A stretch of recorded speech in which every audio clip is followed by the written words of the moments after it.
What's going on, guys? It is Baller24, Afro here, however you kind of know me as. And today, Microsoft just announced that they are kind of going back on their DRM policies and switching their policies that they originally decided on because of feedback from the community and essentially a backlash of people against the community. Most likely, what happened was that the information that was getting out, that people were kind of interpreting it, people were not making the pre-orders that Microsoft kind of expected and anticipated, and they were probably going to lose some amount of money, significant amount of money, and Microsoft decided to go back on that.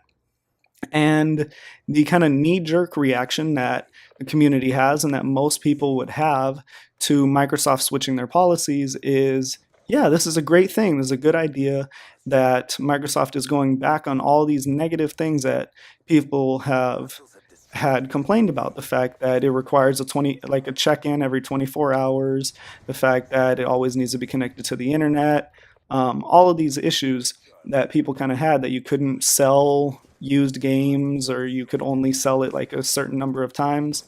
And they went back on this. And knee-jerk reaction, people's immediate reaction is that this is a great thing.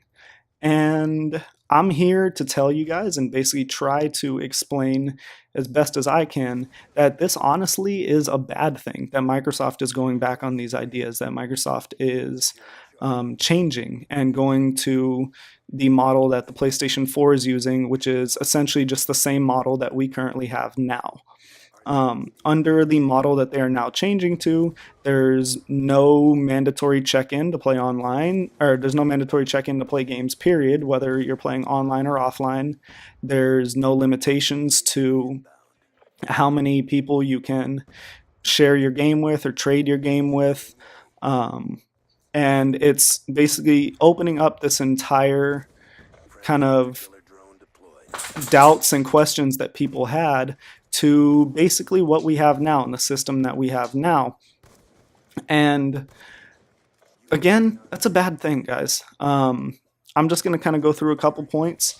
The first one being that Xbox, the idea behind it is that they wanted people to be able to play games basically wherever, whenever, whether they're on their own home console or at a friend's house, kind of whatever it may be.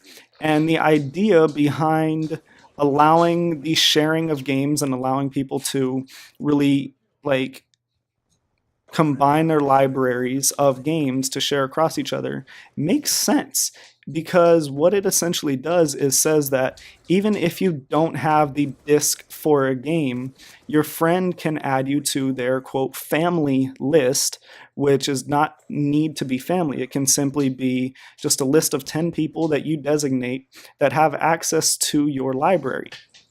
And by having access to your library, they can play games that they may not have been able to play in the first place, because if it's in your library, you can give them the ability to play that game. Well, you guys say, okay, they can play this game, but what happens if I want to play it at the same time? Well, think about it this way. If you let your friend now borrow a game, or if you want to share your game with a friend, what do? You have to give them your disc, and you have to physically give them the only copy of the game that you have. And so you're without that game, and you can't play that game until they give it back to you. In some cases, they may not do that. In some cases, they may forget, they may lose it, they may damage the disc, at which point you're SOL, you're without a game, and you basically need to go buy another one. And until you do that, you can't play the game again. Under the sharing games policy that Microsoft wanted to implement with the Xbox One, at this point now, what you would be able to do is, I'm going to make an assumption here because it wasn't kind of extremely clear from Microsoft's point, and this is at their fault that they weren't extremely clear and didn't communicate well with some of the ideas. But I'm going to assume that the person that is the primary owner of the game, so the person that originally purchased the game and that is sharing the game with other people on their quote family list, I'm going to assume that that person ultimately has the final rights over the license of that game.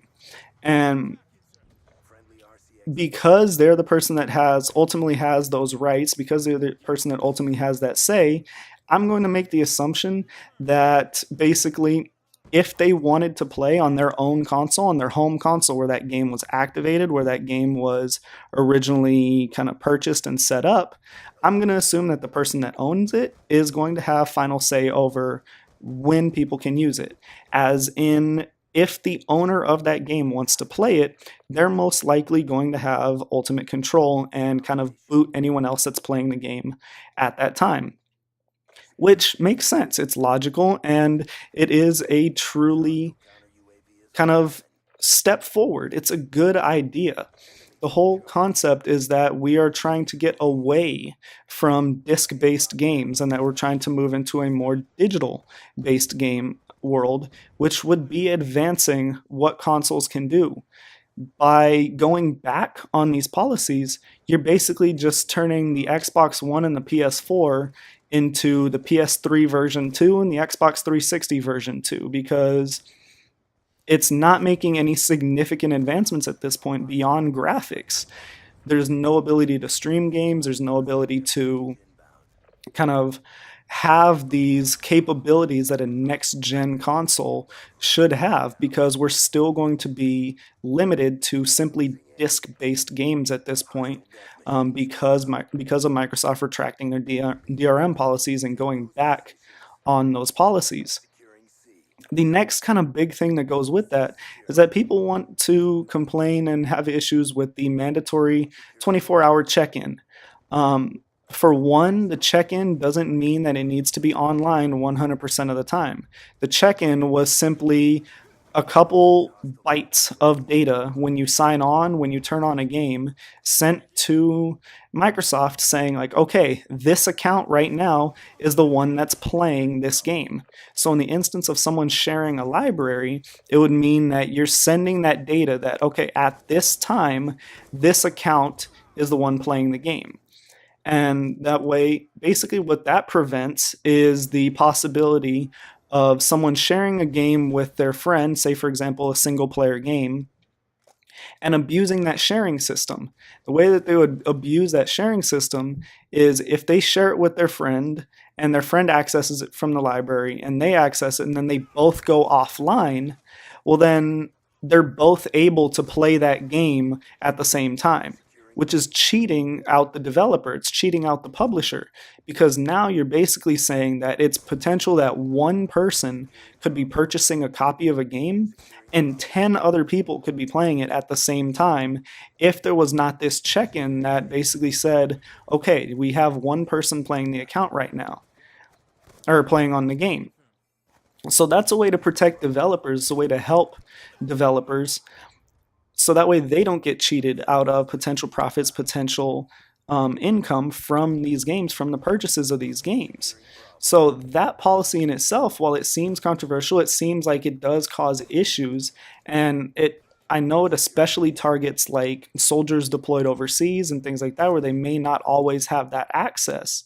However, if they are able to simply gain just a very, very minuscule, very remote like connection for a short amount of time, that would still enable them and give them that ability to play those games.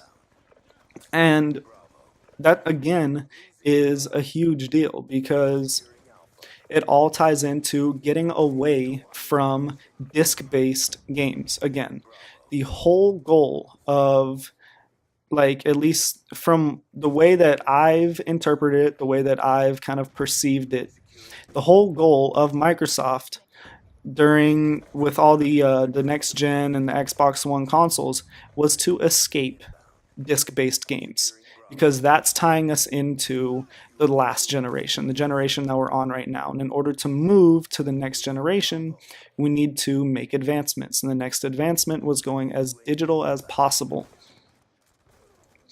Then when you think, kind of one other argument that I can make for Microsoft on basically why going back on these policies is bad is, if you are selling a license to a game, you are no longer selling like a kind of diminished copy of it, basically saying that in the end, people could potentially, I'm not saying this is guaranteed, but people could potentially earn more money back when they sell the license of that game, because it would still be something where publishers would still make money from it, and publishers could still theoretically make money from games being sold back because it would be logged into a system, and in that system it makes sure that they are given credit.